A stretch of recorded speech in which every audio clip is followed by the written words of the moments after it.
ലൈംഗിക അപവാദ കേസിൽ പരാതിക്കാരിക്ക് നൽകാനുള്ള ഒത്തുതീർപ്പ് തുക കോൺഗ്രസ് നേതാവും ചാലക്കുടി എംപിയുമായ ബെന്നി ബെഹനാൻ മുക്കിയതായി പരാതി. ഇത് സംബന്ധിച്ച പരാതി പരാതിക്കാരി ആലുവ റൂറൽ എസ്.പിക്ക് നൽകി. പരാതിക്കാരിക്ക് നൽകാമെന്ന് ഏറ്റിരുന്ന 15 കോടിയിൽ 1,28 ലക്ഷം രൂപയാണ് നൽകിയത്. ഇതിൽ 28 ലക്ഷം രൂപ അന്നത്തെ ആഭ്യന്തര മന്ത്രിയായിരുന്ന രമേശ് ചെന്നിത്തല ഇടപെട്ടാണ് കിട്ടിയതെന്നും പരാതിക്കാരി വെളിപ്പെടുത്തി. ബാക്കി തുക നൽകാതെ ബെന്നി ബെഹനാൻ തട്ടിച്ചെന്നുമാണ് പരാതിക്കാരിയുടെ ആരോപണം. ഇത് സംബന്ധിച്ച് പലതവണ ബെന്നി ബെഹനാനുമായി സംസാരിച്ചിട്ടുണ്ടെന്നും എന്നാൽ പണം തരാതെ തന്നെ കബളിപ്പിക്കുകയായിരുന്നുവെന്നും പരാതിക്കാരി ആരോപിക്കുന്നു.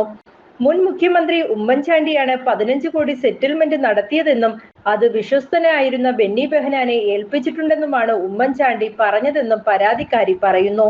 എന്നാൽ ഇത് സംബന്ധിച്ച് ചോദിക്കുമ്പോഴെല്ലാം ബെന്നി ബെഹനാൻ ഒഴിഞ്ഞു മാറുകയും ഗുണ്ടകളെ ഉപയോഗിച്ച് മർദ്ദിച്ചെന്നും എസ്.പിക്ക് നൽകിയ പരാതിയിൽ പറയുന്നു. 2019 ലോക്സഭാ ഇലക്ഷനിൽ പരാതിക്കാരൻ ബെന്നി ബെഹനാനെതിരെ ചാലക്കുടിയിൽ മത്സരിച്ചിരുന്നു. അപ്പോഴും താൻ ജയിക്കുമെന്നും ജയിച്ചാൽ ഉടൻ പണം തരാമെന്നുമാണ് ബെന്നി ബെഹനാൻ പരാതിക്കാരിയെ പറഞ്ഞു വിശ്വസിപ്പിച്ചിരുന്നത്. എന്നാൽ 5 വർഷം കഴിഞ്ഞിട്ടും പരാതിക്കാരിക്ക് പണം നൽകാത്തതിനാലാണ് എറണാകുളം റൂറൽ എസ്.പിക്ക് പരാതി നൽകിയത്. 2012 ഉമ്മൻചാണ്ടി മുഖ്യമന്ത്രിയായിരുന്ന കാലത്താണ് ജോസ് തെറ്റയിലിനെതിരെ ആരോപണം വരുന്നത്. സോളാർ കേസിൽ സംസ്ഥാന രാഷ്ട്രീയം കൊടുമ്പിരി കൊണ്ടിരിക്കുമ്പോഴാണ് LDF MLA ആയിരുന്ന ജോസ് തെറ്റയിലിനെതിരെ ലൈംഗിക ആരോപണ കേസ് ഉണ്ടാകുന്നത്. സംസ്ഥാന രാഷ്ട്രീയത്തിൽ വലിയ ചലനങ്ങൾ ഉണ്ടാക്കിയെങ്കിലും ഉമ്മൻചാണ്ടി മന്ത്രിസഭയെ പിടിച്ചു നിർത്തുന്നതിൽ ജോസ് തെറ്റയിൽ കേസ് കാരണമായി. സോളാർ കേസിൽ ഉമ്മൻചാണ്ടി രാജിവെക്കണമെന്നാവശ്യപ്പെട്ട് LDFന്റെ സെക്രട്ടേറിയറ്റ് ഉപരോധ സമരത്തിൽ UDF സർക്കാർ അടിമുടി പതറിയിരിക്കുന്ന സമയത്തായിരുന്നു തെറ്റയിലിലെ ലൈംഗികാരോപണ കേസ് ഉമ്മൻചാണ്ടി അറിയുന്നത്. ഉടൻ തന്നെ ഉമ്മൻചാണ്ടി വിശ്വസ്തനായിരുന്ന ബെന്നി ബെഹനാനെ ഇതിന്റെ വിശദാംശങ്ങൾ അറിയുന്നതിന് ചുമതലപ്പെടുത്തി.